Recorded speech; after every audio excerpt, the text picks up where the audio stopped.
you're in the front 3 rows, you get to lead first.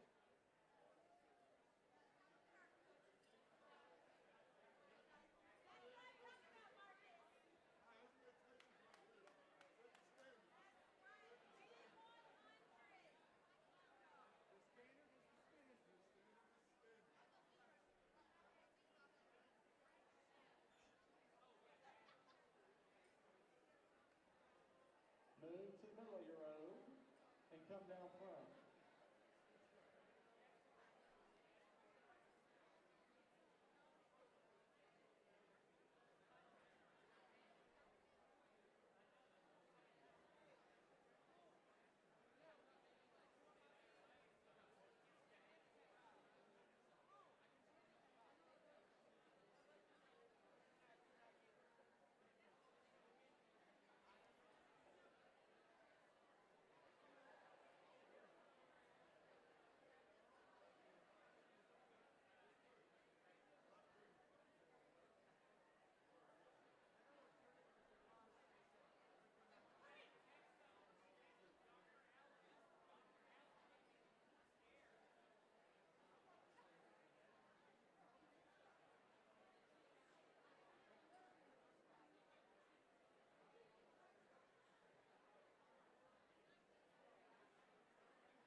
I need you to please move to the middle of your row so people can fill in. I also have spots up front.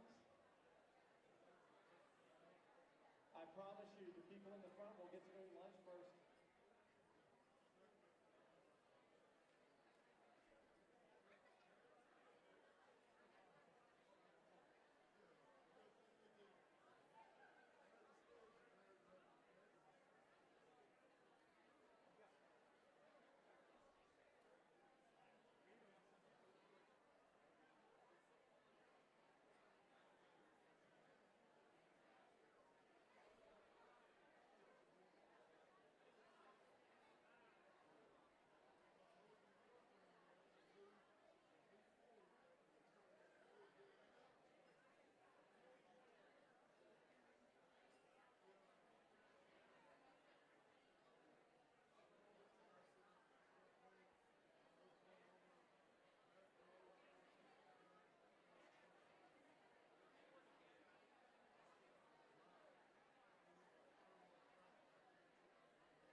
Let me have your attention, please.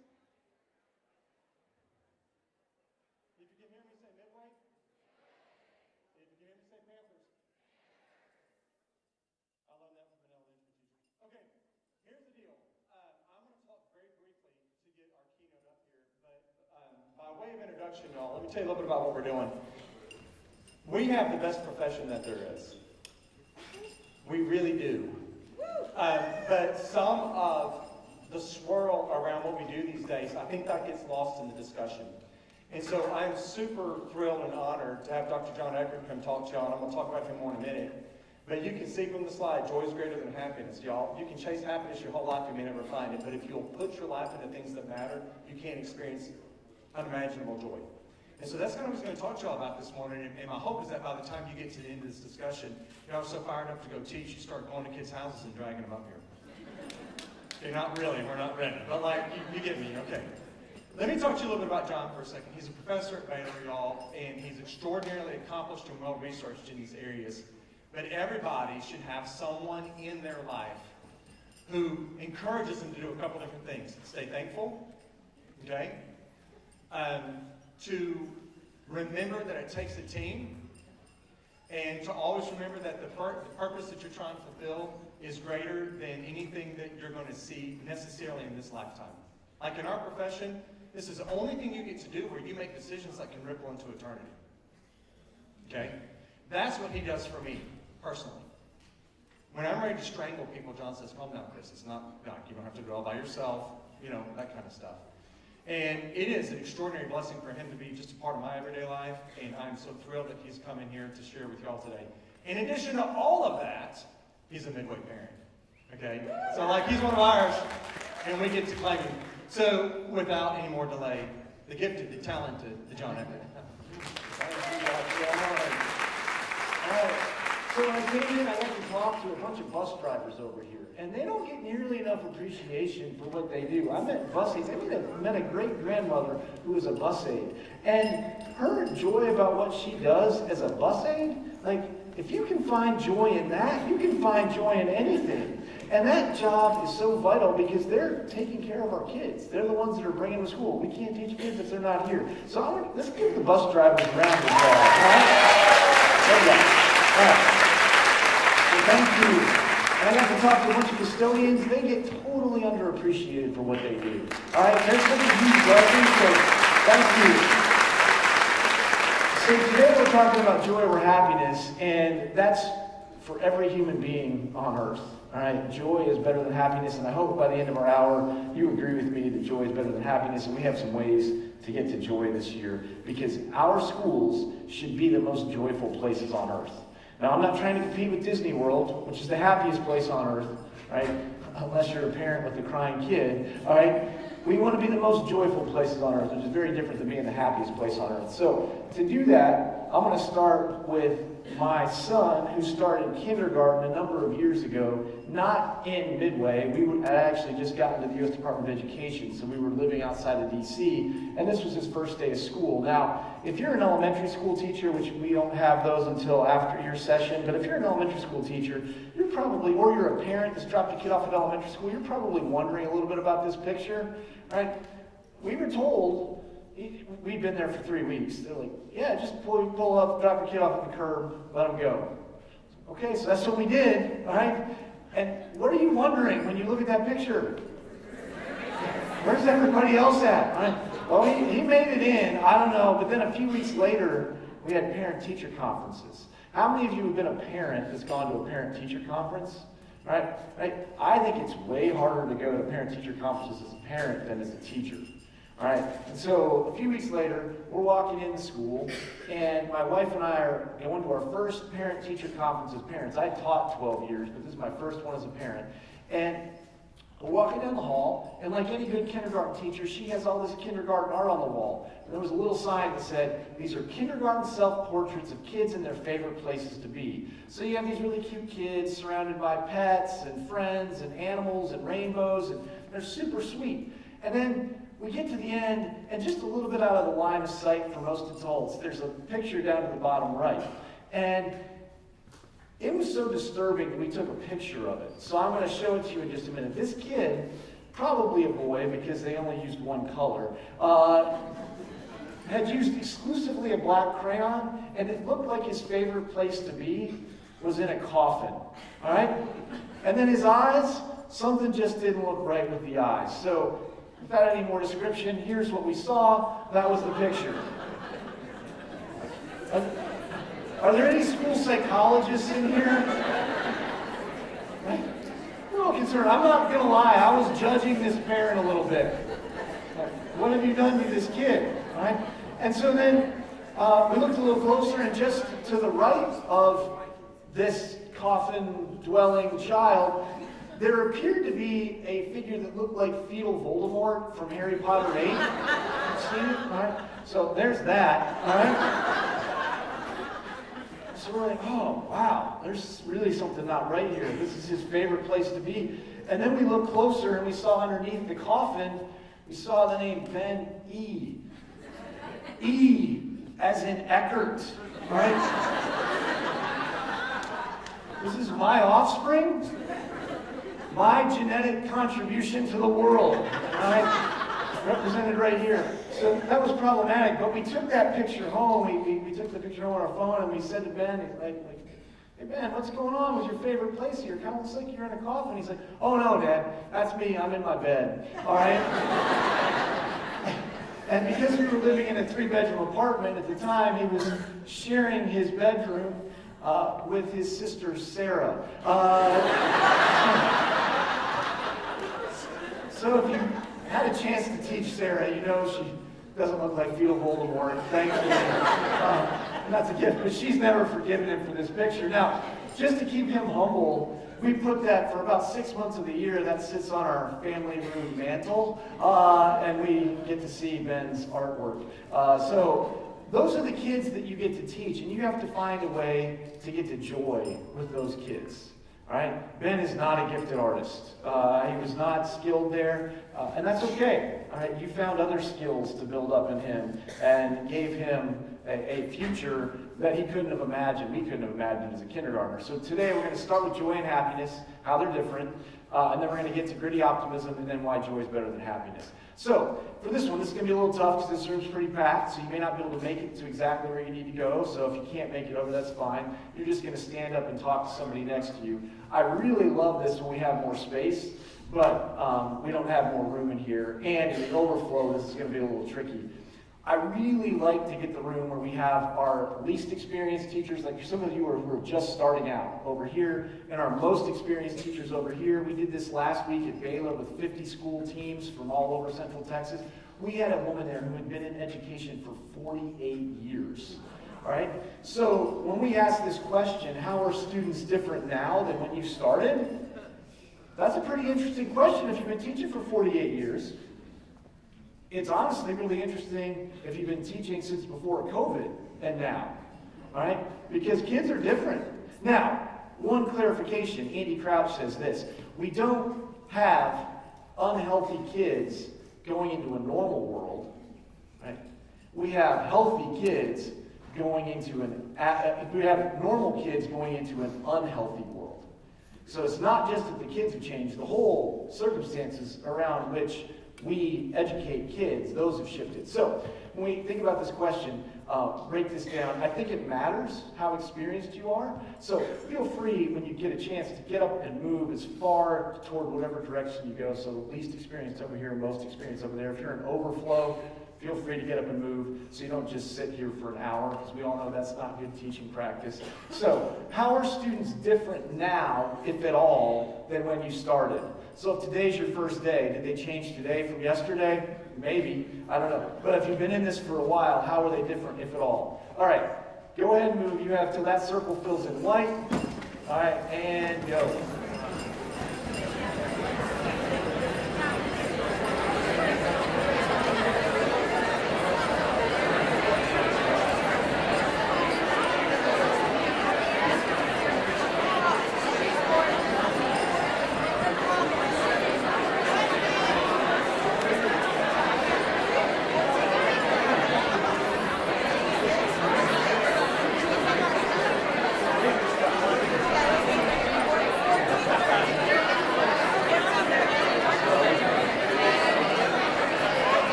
Up.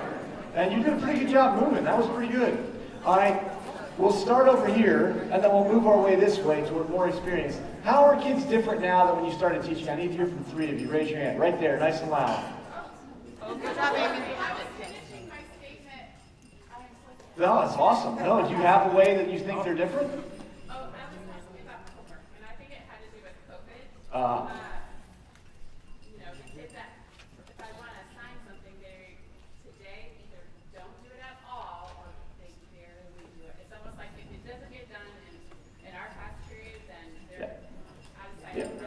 post-COVID homework either doesn't get done or it barely gets done, or if it gets done, it's done with ChatGPT or based on what another student did.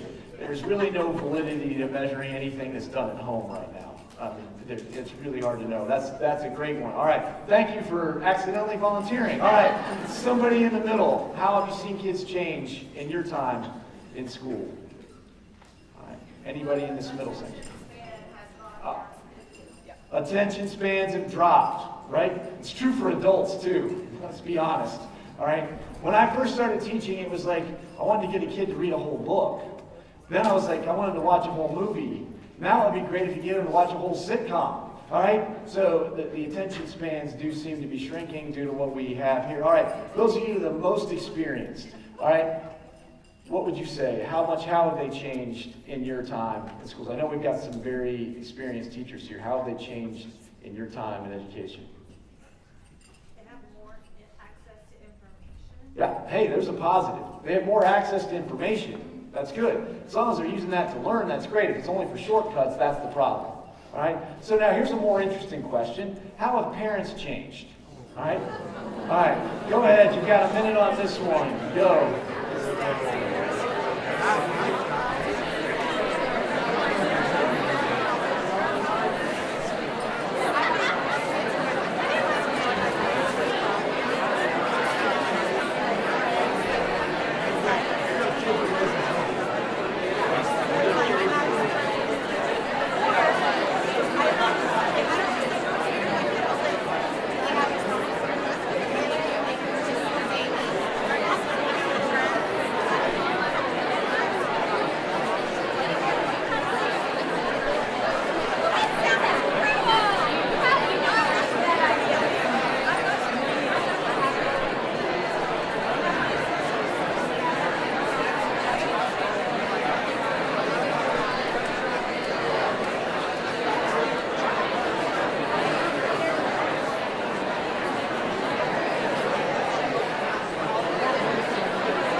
Raise your hand if you can hear me.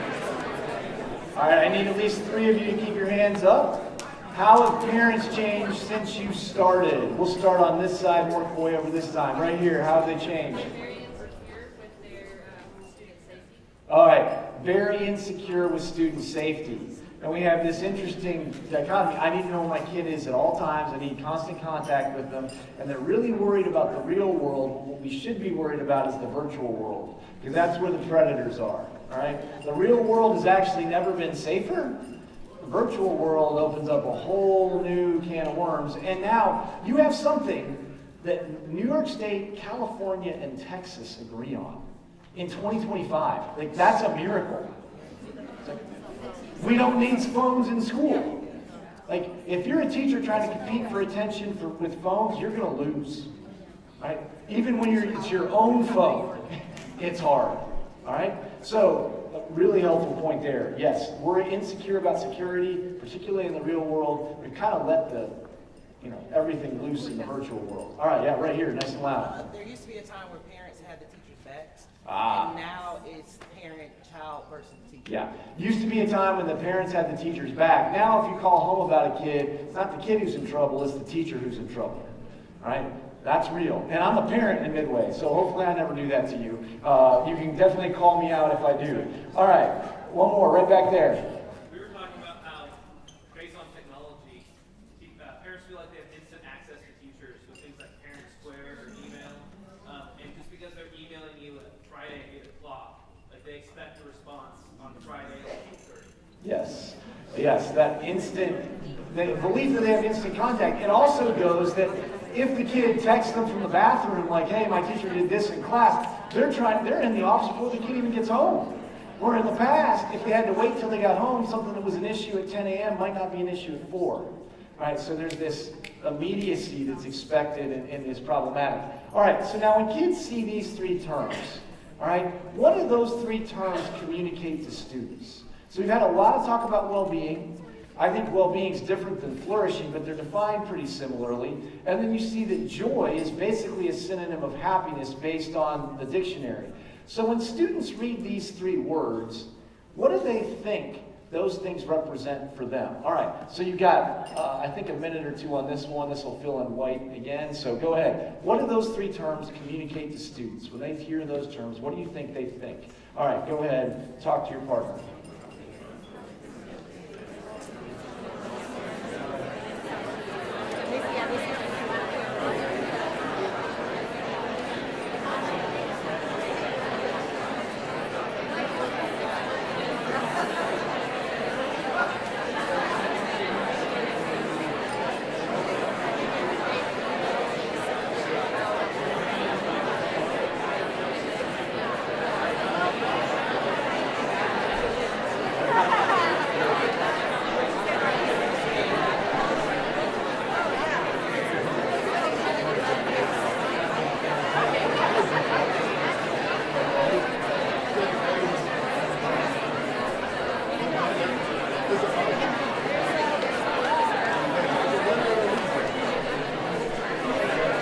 All right, raise your hand if you can hear me. Raise your hand if you can hear me. Now, we're going to keep going back to those terms in just a minute, so just file away what you just heard. But as you make your way back to your seats, I want you to watch this video. I took this video on Wednesday this week. I was in Wichita at Wichita Public Schools, did a rally at the Roundhouse. They took the Wichita State basketball arena over. 8,000 educators there, serving 58,000 students, with 80% of them qualifying for free and reduced meals. Right? And I want you to watch the energy in this room. They have kids coming next week, so this was Wednesday.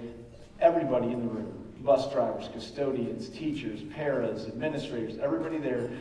Just watch this energy. 90 plus schools represented here with their mascot or hype person in a dance contest. All right? So this is happiness, I think, exemplified here. So here we go. Watch this. Head back to your seats. All right, here you go.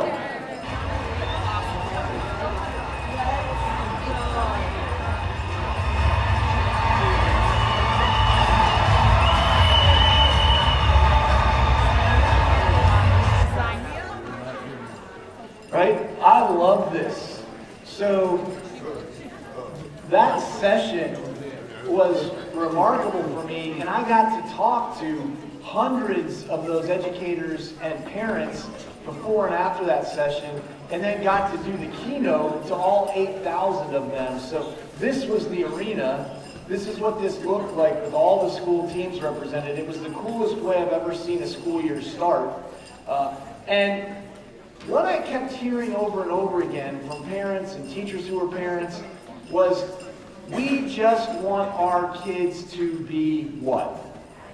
Happy. Happy. All right? We just want them to be happy.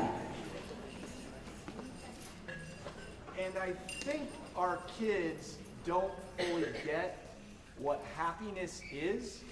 All right? And so that happiness is a little bit problematic in the way Gen Alpha, Gen Z see happiness. I think it's true for Gen Xers as well. I don't think we're a little bit lost on what happiness is. Because Harvard started a study in 1938 that's the longest running social science study ever conducted. It started with studying 734 students. And then they have now tracked 1,300 descendants of those students to determine what a good life is. The two main findings coming out of it is a good life requires relationships, and a good life, a rich life, is forged from precisely the things that make it hard. Now the question is, do we agree or disagree with this? All right? So take a minute, talk to the person next to you. Do you agree or disagree with that? Because I'm going to ask for a poll of the room of whether or not we agree or disagree with this. Do you agree or disagree with this finding from the Harvard study on a good life?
Okay, raise your hand if you can hear me.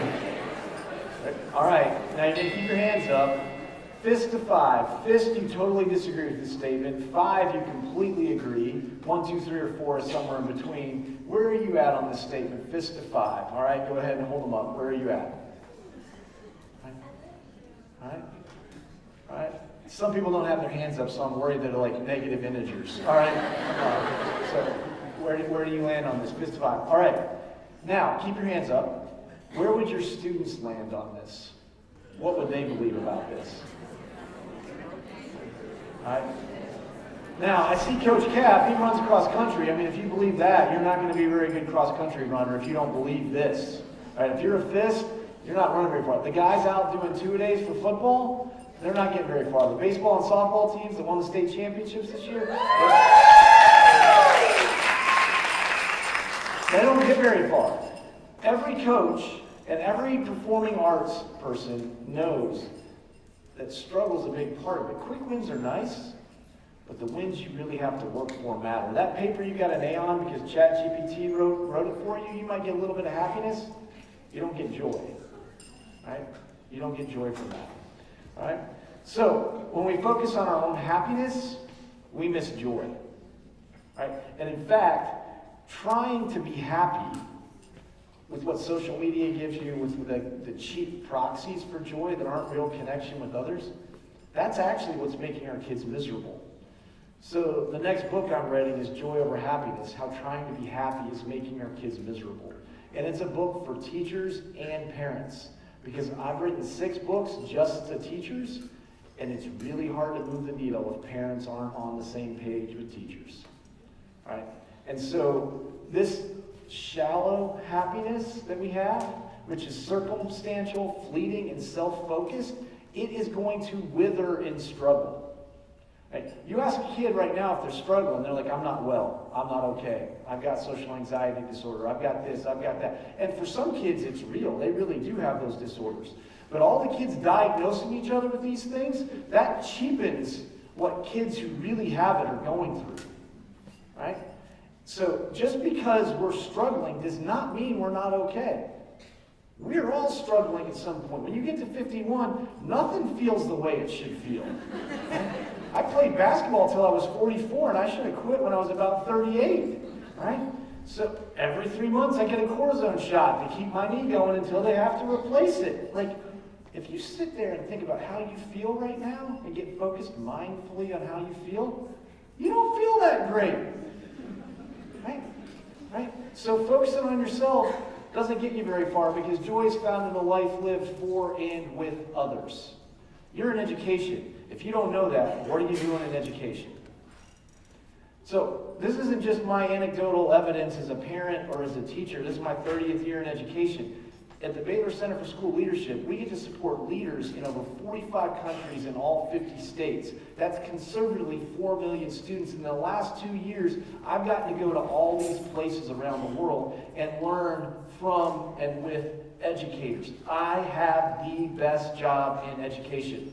I simply go find things that are working, I write about them, and I talk about them, and I elevate the people who are doing it on podcasts, in books, in articles, anywhere I can. And there is amazing stuff happening in Midway. I know this because I have a daughter who's a senior here, and you graduated my other 2 kids, including my terrible artist son, Ben. All right?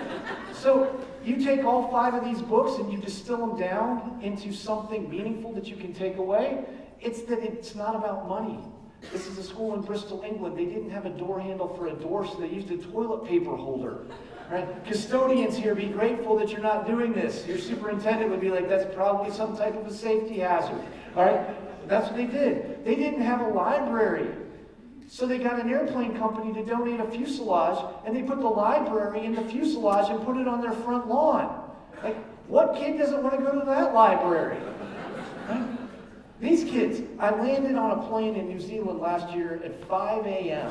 I was in a school at 8 a.m. doing professional development, did 2 more school visits with Grace, my youngest daughter, with me, falling asleep in principal's offices as I'm doing this. We go to Hobbiton, where the Lord of the Rings was filmed, and then that night at 7 o'clock, I should be completely jet lagged, and I'm totally energized because these kids are leading their community in a worship service. How do you not have joy when you're being led by kids like that? In Australia, pre-K through 12 schools, seniors in the high school, every day go down and work with the pre-K kids. That's joy.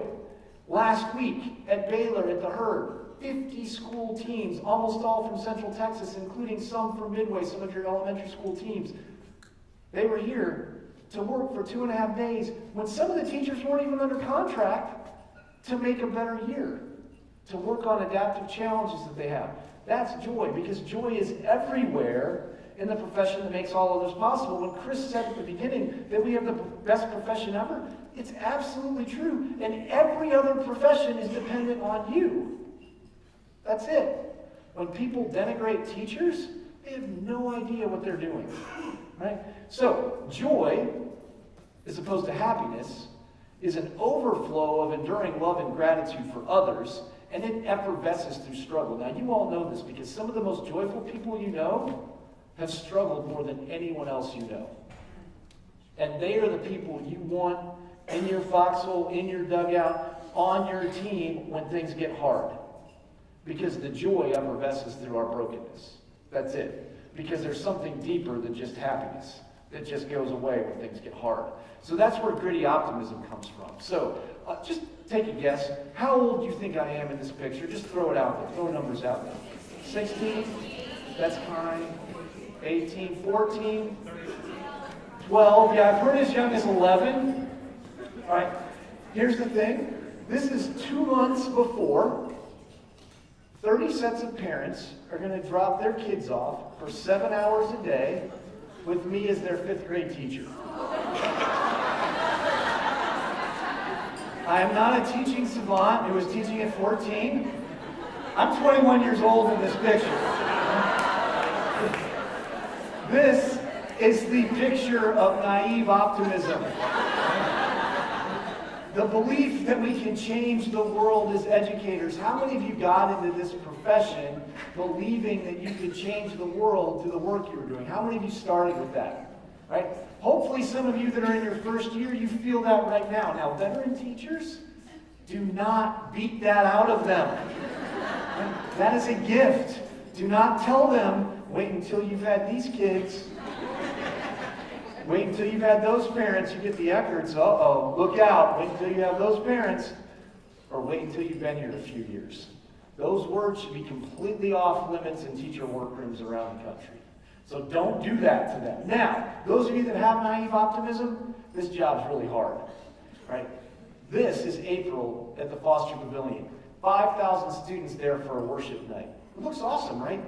That's a really depressing picture. The person on the stage told them, if you've dealt with anxiety, depression, or suicidal ideation in the last week, turn your flashlights on and hold up your phones. We are a Christian Research One university. These are kids that chose on a Monday night to come to a worship night. And that's almost every phone up in that arena. That's the reality of how it feels in 2025. But this is also true. Since the 19th century, life expectancy has more than doubled. Kids living past the age of 5 has gone from 50% to 96%, and people living in extreme poverty around the world has gone from 90% to 10%. The world is getting better in a lot of ways, but it doesn't feel like it. So we have 3 options as educators. We can either be pessimists, really easy to be a pessimist right now. 2025, really easy to do that. We can be naive optimists. Things are going to get better just because. Or we can be gritty optimists. We can use the evidence that we have of kids becoming more of who they're created to be over and over again to know that things can get better, even if they're hard. So we've got to go this way. Now, last summer in the Olympics, this is my favorite clip I saw because the husband's joy at watching his wife win the long jump is complete for her. If you haven't seen this, you need to see it. I've shared this all over. I've shared it with principals in Midway, so if they've used it, great for them. I've watched this 80 times. I get chills every time because his joy is complete for his wife. This is not about him. And then 2 weeks later, her joy is complete for him because he's also a gold medalist. But what we see is the joy. What we didn't see going into it was the struggle. Now, think to yourself, have you ever experienced as much joy as you're about to see? Because I have never struggled as much as they have to achieve what they just did. If you don't give kids a chance to struggle, you rob them of the chance to experience joy. If my daughter Grace ends up getting a 3 or 4 on Calculus BC this year, that will be unbelievably joyful. Because I'm not sure she'll be able to do it. But she thinks, I have Mr. Dieter, so I think I can probably do it. All right? So, that is not pressure on Mr. Dieter. That is pressure on her to do it. And I'm like, I'm not going to tell her not to do it. Math is not her greatest subject. She's like, I think I can do it. So I'm like, hey, go for it. Struggle. She's going to be way prouder of that than anything else that she does academically this next year, if that happens. So, but this one is so much more. So watch Hunter and Tara. So Hunter's the husband, Tara has just won the gold. Oh my God, you did it!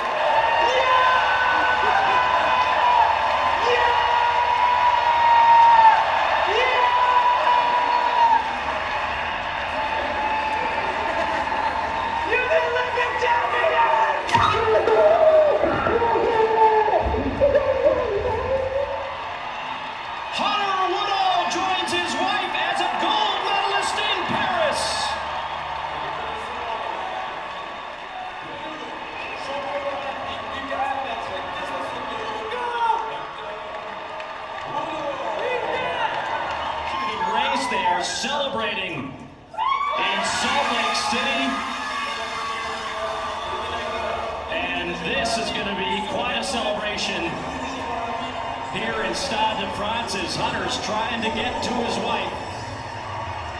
What a moment for this super couple as they both will celebrate golds. So gritty optimism is the belief that we can become more of who we were created to be. He lost his legs when he was 11 months old, and he just ran a 46-second 400 meters. Who believed he could do that? Right? Who believed Tara, when she was a girl, was going to win the Olympic gold medal in the long jump? And how much work went into that for both of them? Right? But now, they have gritty optimism because based on evidence and experience, they know that's true. This is why the best teachers in school districts are 30-year teaching veterans, and sometimes the worst ones are 30-year teaching veterans. Because some of them have that gritty optimism, and others of them have gotten cynical and are just waiting to retire. Don't be that person. Right? So gritty optimism equals agency. If our kids don't understand gritty optimism from us right now in 2025, where are they going to get it from? This is why coaches, performing arts directors, all the people that do things with kids outside of class and in class, the bus drivers that expect good behavior for kids, when we hold them to something higher, that's communicating they have agency to be more of who they were created to be. That's what we get to do. So the question for you is, we're going to do this quick human continuum again. It might be hard to move, so you can feel free to just stand up and talk to somebody next to you. If you want to try to move, zeros would be over here, tens would be over here. But I really want to know what the culture's like in your schools. How much gritty optimism pervades your school? Now, in every one of your schools, every one of your buses, you have kids who are zeros and you have kids who are tens. Some kids just showing up is an amazing act of gritty optimism because the trauma they've experienced, more than I can even imagine. Right, more than I've been through in over a century of living, they've already experienced as 15-year-olds. All right, so 0 to 10, what's the culture like in your school? 0, they have no evidence or experience or belief that they can be more. Right? So it's not that they couldn't, it's just they haven't had the opportunity to do that because they've been protected from it by lawnmower parents, teachers who after COVID kind of looked the other way. I don't really care how you got the answers, as long as you turn something in, we'll give you credit. We've done that. I mean, there's always been cheating, but now there's almost a tacit endorsement of it among educators all over the world because there was a big learning gap that happened post-COVID. So they didn't learn the math last year. How are they going to do the math this year? And then we don't really hold them a standard for math this year, and then it just keeps perpetuating. So maybe we haven't had a chance to see that we can be more. And then 10 over here, they're certain they can be more based on evidence and experience. Right? That's a pretty high bar. Now, you got 4 minutes on this. 2 minutes for you, 2 minutes for someone else. Find just one partner. Don't get in a big group. How has a colleague, hopefully in this room, demonstrated gritty optimism? Because if we don't demonstrate it for our kids, how are they going to see it? Right? So think about your students first. Where would they be 0 to 10? So feel free to just talk to somebody next to you, or if you want to get up and move, that's fine. And then how is a colleague demonstrating gritty optimism? All right, go ahead. You've got 4 minutes. Go, 2 minutes each.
Three of you need to keep your hands up. I need you to shout out someone in this room who has demonstrated gritty optimism for you, either last year or this summer.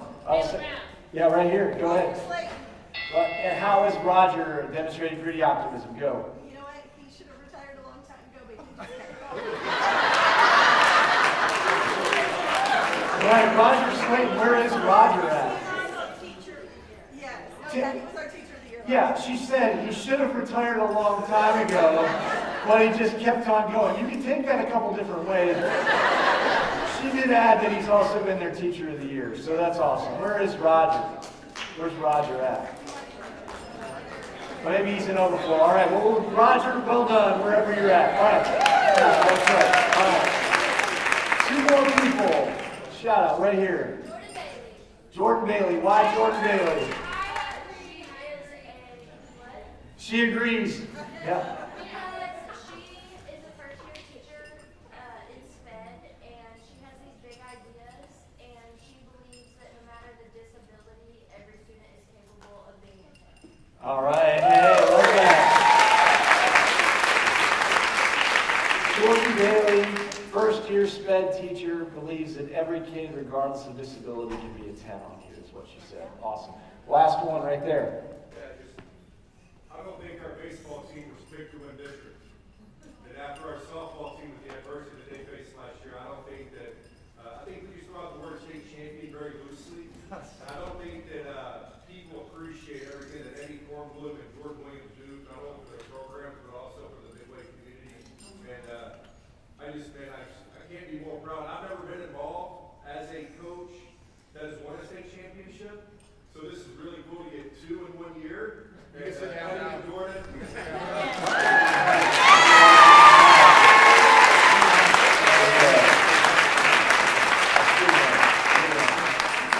So here's the thing. Right, Dr. Allen told me on his way back from Dell Field, he called up your athletic director and said, all right, it's football season. All right. So there's this pressure now of comparison. Comparison will crush joy. She's like, it's really hard to win a state championship, right? Especially when you're in a state of 35 million people, right? I was just in Kansas yesterday. They have 6 classes for their sports too. And the whole state's not as big as Dallas. So doing this in Texas is a big deal. So comparison can crush your joy. So watch this professor describe what happens with these monkeys, because a lot of us have gotten the cucumber and we're fine with it, but then somebody else gets the grape. Not okay. Here we go. The one on the left is the monkey who gets cucumber. The one on the right is the one who gets grapes. The one who gets cucumber, note that the first piece of cucumber is perfectly fine. The first piece she eats. Then she sees the other one getting grape, and you will see what happens. So she gives a rock to us, that's the task. And we give her a piece of cucumber, and she eats it. The other one needs to give a rock to us. And that's what she does. She gets a grape. And she eats it. The other one sees that. She gives a rock to us now, gets again cucumber.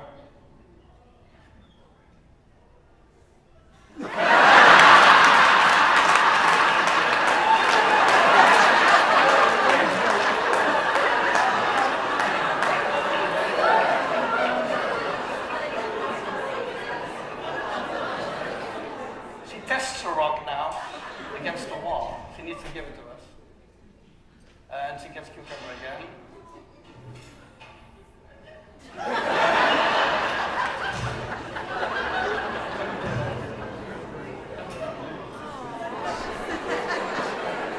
So how many of you seen a 3-year-old act like that? How many of you ever felt like that on the inside? When somebody gets the proverbial grape, the state championship, and you're just sticking with the district championship. Right? Right? So here's the thing. This year, you're inviting kids into adversity, not trauma. They come with plenty of trauma. We don't want more trauma. This is not toxic positivity. You're inviting them into hard things with other people, because learning is productive struggle. Vygotsky zone of proximal development, that's struggle. What can you do on your own versus what can you do with a more advanced peer or teacher? That whole space, that's struggle. And you're trying to find that for each kid. Because ultimately, the depth of our struggle will typically determine the peak of our joy. So that softball team and the baseball team, they weren't expected to do as much as they did last year. They had a lot of adversity, a lot more joy when you win that state championship than when you were expected to do it, and it was just an easy coast to win. You want an easier time winning the softball or baseball championship this year? Move Midway up to Kansas. Not as much joy, though, right? Because it's a lot harder here, right? Joy is not the freedom from struggle. Joy is the fuel that allows us to struggle well. That's it. We got to find our joy, because it's going to be a hard year for teachers. It's going to be a hard year for administrators. It's going to be a hard year for custodians. It's going to be a hard year for bus drivers, because kids come to us with a lot of stuff going on. And it's our joy to walk beside them for this year. So the book, Joy Over Happiness, How Trying to Be Happy is Making Your Kids Miserable, is laid out in these 9 chapters. Joy is better than happiness. Engagement's more important than being comfortable. It's not your job to make kids comfortable. It's your job to engage them. Some kids get way too comfortable in classes. When I walk by a classroom, I see the teachers and the kids all on their phone, way too comfortable.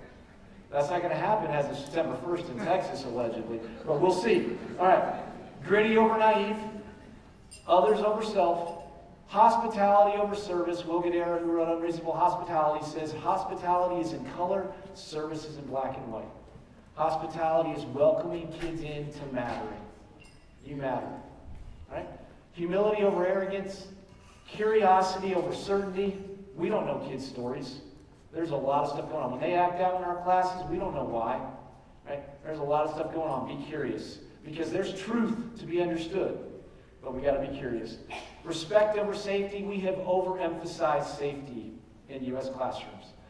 Here's why. Marginalized kids rarely feel safe in classrooms. And if we tell them to wait until they're safe before they contribute, they won't contribute.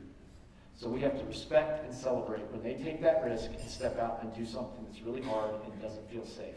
So safety is a baseline. They've got to be physically safe and psychologically safe, but that's not enough. We got to ask them to take those steps to do things that we can respect and celebrate, because ultimately it's about growth more than success. Right? Success, what is it? Parents want their kids to be happy and successful. They don't even know how to define what successful is. Right? So how are we going to grow? How are we going to become more of who we're created to be? Because that's why joy is better than happiness.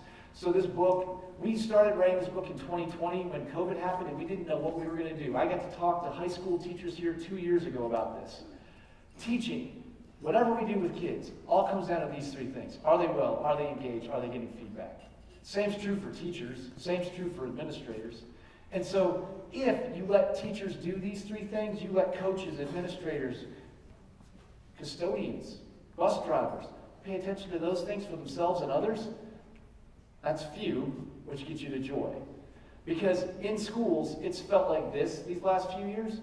Like, this is the Stephen Covey example. You put the small rocks in the jar, then the big rocks, they don't fit. Metaphor for life. If you flip it, put the big rocks in, then the small rocks, they fit. Post-COVID in schools, it's felt like this. Big rocks don't fit. So the real question is, where are you spending most of your time? Are you in this life-giving column, or are you in this exhausting column? Right? We don't have much time left, but this is a really important question you need to think about. Where are you spending your time, and where do you want to spend your time this year? All right, take 2 minutes, and then we're going to talk, and then I'll give us 5 minutes to wrap everything up so you can get to lunch and feed your well-being. All right, go ahead. 2 minutes on this question.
And then keep them up. All right. 5, you're spending all your time in this life-giving column. Fist, you're in the exhausting column all the time. 1, 2, 3, or 4, somewhere in between. Where do you fall? I'm a 4. I can work 80-hour weeks and be really happy about it. That does not make me a good dad or a good father. Right? So where are you at? And again, this is August. Just imagine if I was asking you in February. Right? So I see a lot of 3s, 4s, and 5s. If there's anybody that's brave enough to put up a fist or a 1 or 2, please look around. Love that person today. Right? They need other people to look out for them, because ultimately these 3 things matter for our school campuses. If kids are well, we have schools that are built on love and justice, and that builds individuals that are all about compassion and courage. If they're engaged, that creates schools of humility and service, and individuals that demonstrate civility and hospitality. Nobody can say in 2025 in the United States we don't need more of that. Feedback, that leads to thinking, quality, and excellence, which feeds curiosity and confidence. So when you do that, it's all for joy and it's all fueled by joy. That's why joy surrounds it. So this year, where do you need to spend most of your time? Is it well-being, is it engagement, or is it feedback? You can't fix them all at once. That's why you have a team. But what are you going to use your leadership to address? Now, the cool thing at Baylor, we have now gotten over 22,000 responses from Indonesia, Australia, Canada, and the US, from students asking them how they feel like their classrooms do around well-being, engagement, and feedback. We will do this for free for any teacher in Midway. We will put your report together. We do not share this with your administrator. It's up to you if you want to. The only thing the administrator gets is the school-level report if they want it. Right? So if you're a teacher and you want to know how your kids perceive feedback, engagement, well-being in your classroom, we'll give it to you. Here's how this works. You get the report here that tells you on the 26 items how you're doing. The more color you see, the better. On the back of it, it reports every single item and it compares you against your school, district, or the entire sample, depending on what you want. If you want to compare yourself to Indonesia, Australia, Canada, we can do it. All right? And so this teacher, his lowest areas, this is a teacher in Milwaukee, are these. So I know you couldn't read those, so here they are. Question 7, I experienced joy by doing hard things in this class. That's a really high bar for kids to get to. For engagement, our class stays busy and does not waste time. Other students give me feedback on my work to improve it before my teacher grades it. You see, giving feedback takes a lot of time. It doesn't matter how long you've been teaching, this is hard. So you've got to enlist others in that work. And so then what we can do, we can look at schools. This is a K through 12 school in Milwaukee. Look at these findings. K through 2, it's a yes-no answer. 3 through 5, it's always, sometimes never. That's why you see the rings a little bit differently. Those K through 2 teachers are absolutely killing it. Unbelievable. And it just gets harder as you go up. The only one that's low on the K through 2 one, that's kind of low, is do I have a best friend at school? We got to pay attention to that because that matters. That is the biggest key to engagement according to Gallup surveys. Biggest key to engagement, do I have a best friend at school? Second most important key, do I have a teacher at school that makes me excited about the future? That's it. All right, so we also ask teachers. So administrators get this for teachers as well. How do the teachers feel like their well-being, engagement, feedback are addressed? That gives us a pretty good picture of what's going on in school. If you want it, it's totally free. All you have to do is send us an email. There's a QR code at the end. You want it, you can have it. You never have to share it with an administrator if you don't want to. Administrators, they can use it on their teachers. Now, all we're doing here at Baylor is built around joy. So September 26th, I know it's homecoming, which we didn't know when we scheduled this last year. So for most high school teachers, you're probably not going to be able to come. But from 10 to 2 on Friday, September 26th, you know that's the point in the year where you start to dip a little bit. You're a month, a little over in school, you need another burst of energy. So Friday, 10 to 2 at the Hurd Welcome Center at Baylor, Culture of Joy. We'll have 500 teachers there, ed camp style sessions for you to get what you need to be a better educator for the rest of the year. And next year, August 3rd, 2026, we're going to fill the Foster Pavilion. And we're going to have an even better time than they had in Wichita last year. We're going to take all of Central Texas schools and we're going to put 7,500 of them in the basketball arena. And from 10 to 2, we're going to launch the most joyful year schools have had in Central Texas ever.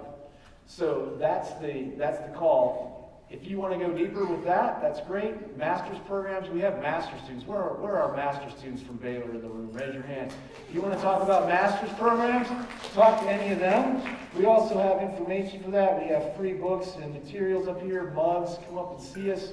We'll give stuff away to you. Doctorates, if you're ready to do that. Anybody that's ready to dive into a master's and doctorate in 2025 in education, I love you because this is hard work.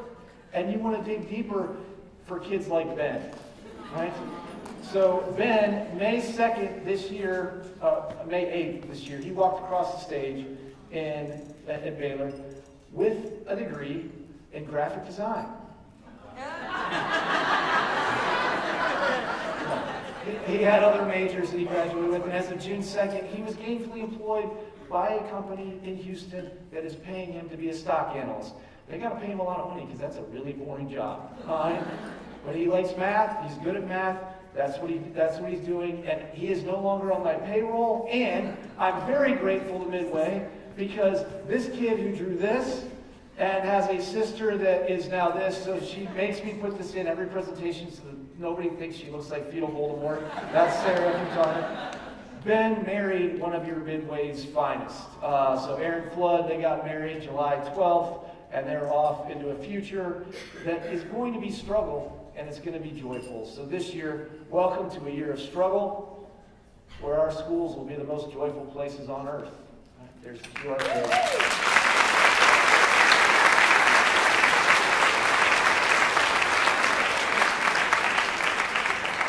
Did y'all enjoy John? Yeah. Okay. I need you to listen to me very carefully because I have very specific instructions, okay? What's going to happen when I say go, not until I say go, is you're going to exit that door, you're going to hang a left, and you're going to wrap around to the cafeteria for lunch. If you'll notice, I have very big, scary people posted at these other doors. They won't let you go, okay? Like, I kid you not, because right now I've got everyone who left lunch stacked up outside these doors. It's a mess. So if I can have the first row please stand, everyone else chill, and demonstrate what this will look like. Very good. Second row, please go.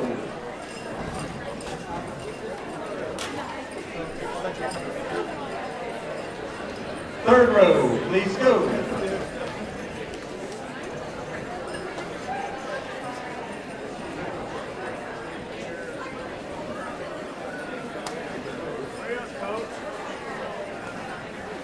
Okay, y'all enjoy lunch. I'll see you in there in a few minutes.